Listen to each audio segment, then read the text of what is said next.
राम राम जी। आज 12 जनवरी है, युवा दिवस है और आज मेरा जन्मदिन है। और सोचा कि कुछ खास उन लोगों के लिए किया जाए, उनके लिए किया जाए जो आजकल बेघर हो चुके हैं। आइए एक खजाना दिखाता हूं उनके लिए मैंने क्या किया है। ये मेरी गाड़ी है और इसी गाड़ी के अंदर वो खजाना है। खोल के अभी आपको दिखाता हूं। ये वो खजाना है, ये घोंसला है। 31 साल का हो गया मैं और 31 घोंसले मैंने उन पक्षियों के लिए बनवाए हैं। आशियाना यानी उड़ान नाम से एक मुहिम शुरू करूंगा।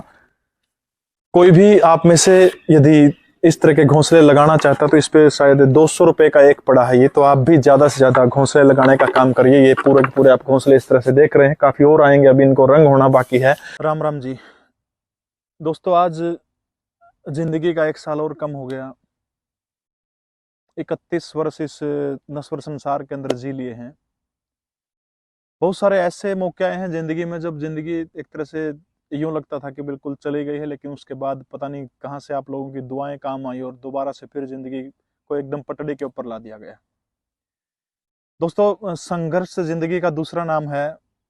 मुझे ठीक से याद आ रहा है, बिल्कुल अच्छी तरह से मुझे आज भी वो दिन याद है कि मेरे गांव के अंदर थर्मल पावर प्लांट है, खेदड़ गांव है मेरा, जिला हिसार के अंदर। वहां मैं सिक्योरिटी गार्ड की जॉब करने के लिए, उसमें 4,000 रुपये पर मंथ सैलरी होती थी। और एक बंदे के पास लगातार 10 दिन तक गया, राम राम की, लेकिन उसके बावजूद भी 10 चक्कर काटने के बाद भी 4,000 रुपये की सिक्योरिटी गार्ड की नौकरी नहीं मिल पाई।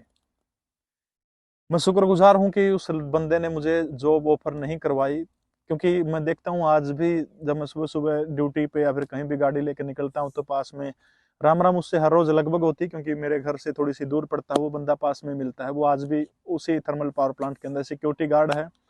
तब उसकी तनख्वाह 8,000 रुपये थी, आज 16 से 17 हजार रुपये इसकी तनख्वाह है। इसलिए मैं कहता हूँ जिंदगी में जो कुछ होता है हमेशा अच्छे के लिए होता है। आज इस जन्मदिन के ऊपर मैं सबसे पहले तो आप लोगों ने, सुबह से मैं देख रहा हूँ कि हजारों की संख्या में बच्चों ने स्टोरी वगैरह पोस्ट वगैरह डाल रखी है। आप सभी का एक एक को तो मैं रिप्लाई नहीं कर सकता। आप सभी का नतमस्तक होकर हृदय की गहराइयों से जिन्होंने भी स्टोरी या पोस्ट वगैरह डाली है या जिन्होंने विश किया है, उन सभी का बहुत बहुत धन्यवाद। दोस्तों, आपको एक छोटी सी घटना मैं मेरे जन्मदिन की आप लोगों के साथ शेयर करना चाहता हूँ। हिसार जिले के अंदर चौधरी छाजूराम के द्वारा एक कॉलेज बनाया गया था, शायद 1928 के अंदर। इसका नाम है सेठ छाजूराम जाट महाविद्यालय हिसार। वहाँ 2008 बीकॉम के अंदर मैंने एडमिशन लिया। 2008 से 2011 तक मैं बीकॉम का छात्र रहा। 2011 से 2013 एमकॉम मैंने छाजूराम जाट महाविद्यालय से करने का काम किया था। बात है 2012 की।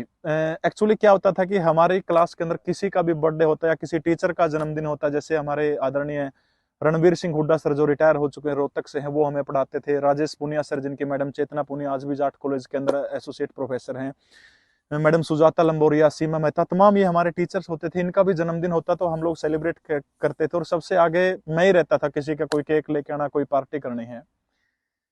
मुझे याद है 12 जनवरी 2012 की बात है। हमारे एमकॉम प्रीवियस ईयर के जो फॉर्म जो होते हैं यूनिवर्सिटी के, वो भरे जा रहे थे।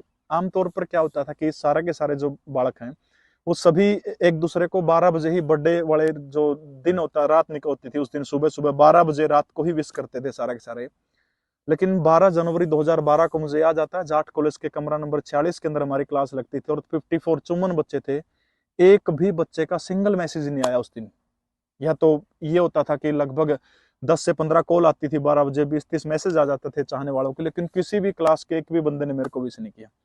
अब सीधी सी बात है कि जो बंदा सारे काम आग कर रहा हो, उसके बाद उसका बर्थडे पे कोई विश नहीं करा तो बुरा तो कितना, मतलब गंदा फील होता होगा। फार्म भरने में क्या जी लागत था, जमा बूंढा हो रहा। फार्म फूर्म भर लिए सारे के सारे। मेरा क्या जानना जी कर भाई, तो कुछ नहीं रहा, देख सारे मेरा जन्मदिन भूल गए, मैं सबका याद रखा करता।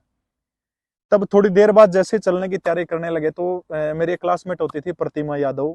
देखिए जिंदगी पता नहीं कहां से क्या छीन लेती है। डीएन कॉलेज के अंदर असिस्टेंट प्रोफेसर के पद पर रही बेचारी, लेकिन कोरोना ने उसका हमसफर जो था वो छीन लिया। जाट कॉलेज से हम निकलते हैं, आगे मटका चौक आता है। मटका चौक के साइड में एक होटल है, मिड टाउन, शायद मिड टाउन होटल के पास में वो खड़ी, उसका फोन आता है मेरे पास कि कुछ लड़के छेड़खानी कर रहे हैं, जल्दी आ जाओ। ये मेरे तो मायूसी तो हुआ रहेगी कि बेटा का देखना किसी ने विश करा रही, फिर खाम खा भाई आड़ टूटने वाले काम हो गए, क्यों लड़ाई लड़ोई हम कदे आप गने रहे को नहीं। हौसला करके बितरला बहन के अपना चल दिए, जाके देखे तो वहां कड़ा प्रतिमा भीतर बैठे हैं और सारे जने छेड़नी। माँ छाड़वा है तो या तो बेटे मैं चलो अंदर जाके देखा तो पूरी मेरी क्लास कम से कम भी 30 से 35 बंदे पूरे के पूरे मिड टाउन होटल के अंदर नीचे बेसमेंट के अंदर बैठे हुए हैं। बड़ा सा केक है, खाने पीने का सारा इंतजाम है। यानी जिंदगी में पहली बार जब नीचे जाके देखा तो इतना सुकून मिला कि दोस्तों के बिना जिंदगी नहीं है। पूरा का पूरा प्रोग्राम फिट था, वहाँ सब लोगों ने अच्छे तरह से एंजॉय किया, केक काटा। तो ये जिंदगी का एक खास जन्मदिन था, खास बर्थडे था। शायद उस तरह का सरप्राइज मुझे नहीं लगता कि कभी मिलेगा। हाँ, आजकल आज जैसे बच्चे हजारों की संख्या में, मैं तो कुछ नहीं हूँ, छोटा मोटा आप लोगों से सीख कर पढ़ाने का काम करता हूँ। हजारों की संख्या में बच्चे जॉब लगे हैं हरियाणा प्रदेश के अंदर।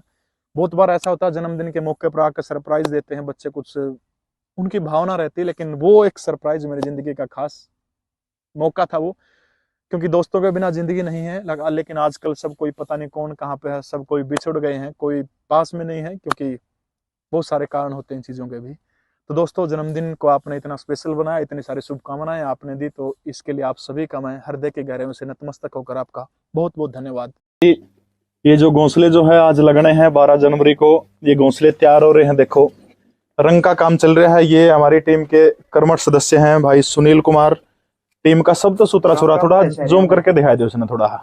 इतनी छोरी फॉलोइंग के मैसेज भेजे इसके द्वारा, बहुत गणे भेजे हैं। हाँ, बहुत कर्मठ लड़का है ये। देखो ये घोंसले बिल्कुल कतार के अंदर रखे हुए हैं। ये आसियान है उन पक्षियों के जिनको घर नहीं मिलता आज के समय में, उनके लिए। कुड़ियां लाडी लाडी कहती है, वो लाडी है जो